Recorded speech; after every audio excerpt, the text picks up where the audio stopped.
अकबरुद्दीन ओवैसी बहुत दूर से आ रहा है। दुनिया समझ रही है कि ये क्या काम कर रहा है। मेरी मंजिल दूर है लेकिन रास्ता मैंने तय कर लिया है और नौनिहाल चल रहे हैं उस रास्ते पर अपनी मंजिल को हासिल करने के लिए। वो दिन दूर नहीं, हिंदुस्तान की सेहत के मैदान पर हमारा गलबा होगा। डॉक्टर्स व इंजीनियर्स हमारे होंगे इंशाअल्लाह। इन इदारों से आईएएस, आईपीएस, आईएफएस, आईआरएस हम निकालें इंशाअल्लाह। इस इदारों से हम ताजिरीन को निकालेंगे, इन इदारों से सनतकारों को निकालेंगे, इन इदारों से तालीम के मैदान में काम करने वाले और सर सैयदों को हम पैदा करें। हम ये काम करें। मैं तन्हा कुछ नहीं तो आप भी तन्हा कुछ नहीं। आप और हम जब मिल जाएंगे तो फिर दुनिया की कोई ताकत हमसे टकराने की हिम्मत नहीं करेगी। अगर यहां पे किसी के पास दौलत नहीं है तो वो मायूस नहीं होना। मेरी नजर में सबसे दौलतमंद तरीन शख्स वो नहीं जिसके पास रुपया है, पैसा है, सोना है, चांदी है, मोती है, हीरा है। मेरी नजर में दुनिया का अमीर तरीन शख्स वो है जिसके पास इल्म है। यहां टीचर्स हैं, यहां तालीम याफ्ता बच्चियां हैं। मैं उनसे कहूंगा अल्लाह ने आपको इल्म के दौलत से नवाजा है, आप अपने इल्म को बांटिए इल्म को। मेरे यहां के स्कूल में 9th क्लास में बच्चे, 9th क्लास के बच्चों से कहूंगा कि 5th क्लास के बच्चों में वो अपने इल्म को बांटे। 6वीं क्लास से कहूंगा कि वो बांटे। जहां कहीं भी कोई भी अनपढ़ जाहिल दिखाई दे तो उसको दौलत इल्म से आरास्ता हो। अरे इल्म आएगा तो शऊर आएगा, इल्म आएगा तो सोच बदलेगी, इल्म आएगा तो सलीका आएगा, इल्म आएगा तो जहालत जाएगा, इल्म आएगा तो कामयाबी मिलेगी, इल्म आएगा तो दुनिया को झुकने पर मजबूर। रोजमर्रा की जिंदगी में हरगिज फर्क आने मत दीजिए, मगर ये चीजें हैं और हमारी जिम्मेदारी है कि हम खुलकर आपके सामने बयान कर दें ताकि हम तमाम मिलकर अपनी अपनी तरीके से शहर के अमन को बरकरार रखें। और जो लोग अमन को बरकरार नहीं रखना चाहते, एसबी के पास, सेंट्रल इंटेलिजेंस के पास तमाम रिपोर्टें हैं, उस पर एक्शन लीजिए, उठाइए उन लोगों को। कब तक आप इन लोगों को अपनी दामाद की तरह खातिर करेंगे? कब तक आप इन लोगों को हिंदू मजहब का सेवियर मानेंगे?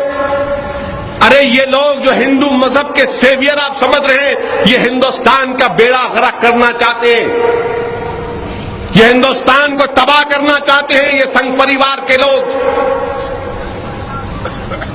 मक्का मस्जिद में बम ब्लास्ट कहां नहीं किया। और मैं तो आपको दावे के साथ कह रहा हूं कि अक्षरधाम का भी वाकया आप देखेंगे कि जब सुप्रीम कोर्ट सजाए मौत पर स्टे दिया तो बहुत बड़ी कामयाबी, मामूली कामयाबी नहीं है कि जिस पर सजाए मौत दिया गया उसको सुप्रीम कोर्ट ने स्टे लगा दिया। तो आज भी इंसाफ है, इंसाफ होगा इंशाअल्लाह ताला। और अज़ीज़ान मिल्लत, सही कहा जिलानी साहब ने कि हमको अल्लाह की बारगाह में कसरत से दुआ करने की जरूरत है कि अल्लाह सुब्हानहू व तआला हमको कामयाबी दे इस बाबरी मस्जिद के मुकदमे में। मुझे याद है कि मरहूम कायद ने कहा था, सालार मिल्लत ने, कि बाबरी मस्जिद हिंदुस्तान के सेकुलरिज्म के लिए एक इम्तिहान है। और उस वक्त भी कांग्रेस की हुकूमत थी, मगर उसकी क़ियादत एक जालिम शैतान नरसिम्हा राव कर रहा था। और हम उम्मीद करते हैं कि यह कांग्रेस की हुकूमत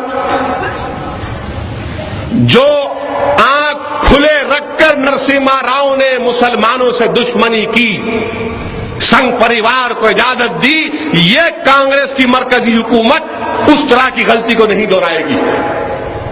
अगर डॉक्टर मनमोहन सिंह की हुकूमत गलती को दोहराएगी तो फिर सियासी वनवास के लिए तैयार हो जाना पड़ेगा।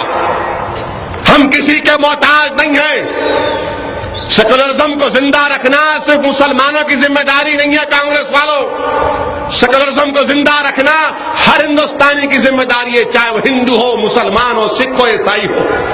آپ 60 سال سے ہمارے کندھوں پر ڈال دیے کہ سیکولرزم زندہ رکھنا آپ کی ذمہ داری ہے، اور ہم تمہارے محتاج نہیں ہیں۔ تم اگر نہیں آؤگے تو کوئی اور آئے گا، ارے ہم تو اللہ کے محتاج ہیں، وہی ہمارے لیے کافی ہے، اور اس لیے ہم کو تعلیم دی گئی کہ حسبنا اللہ و نعم الوکیل بولو۔ یہ کانگریس کو جاننا چاہیے، یہ سیکولر طاقتوں کو جاننا چاہیے، چاہے وہ مایاوتی ہو، ملائم سنگھ ہو، کانگریس ہو یا لالو ہو، مسلمانوں پر ظلم نہیں ہونا چاہیے۔ کتنا خون بہائے گا ہمارا، کتنے ہمارے بچوں کو جیلوں میں ڈالا جائے گا۔ کیا ہمارا مقدر صرف مرنا ہے؟ کیا ہمارے بچوں کو دہشت گردی کے نام پر جیل میں ڈالنا یہی ہے؟ اور پھر آپ کہیں گے کہ سیکولرزم زندہ رکھو۔ ہم سے بڑا کوئی ہندوستان میں وفادار نہیں ہو سکتا۔ یہ گاندھی کے قاتل اور اڈوانی، یہ بی جے پی والے، وہ جسونت سنگھ کتاب لکھا جنا کے اوپر۔ جسونت سنگھ نے کتاب لکھ دیا کہ جنا پاکستان نہیں بنایا، اس کو پارٹی سے نکالے، پھر آپ لے لیے پارٹی میں۔ اور ہم کوئی نعرہ لگاتے تھے۔ مجھے یاد ہے ایک جلوس نکلا تھا میرے بچپنے میں، مرحوم قائد کے ساتھ ہم جا رہے تھے، تو مرحوم قائد کے گاڑی کو دیکھ کر سنگھ پریوار کے لوگوں نے نعرہ لگایا تھا کہ مسلمان قبرستان یا پاکستان۔ آج وہی پاکستان بنانے والے کی تائید میں جو اس نے کتاب لکھی، اس جسونت سنگھ کو آپ نے اپنے گلے کا ہار بنا لیا۔ یہ تمام کے تمام کھوکھلے ہیں اندر سے، ان میں کوئی انسانیت نہیں ہے، ان میں شیطانیت کے تمام اطوار عادتیں کوٹ کوٹ کر بھری ہیں۔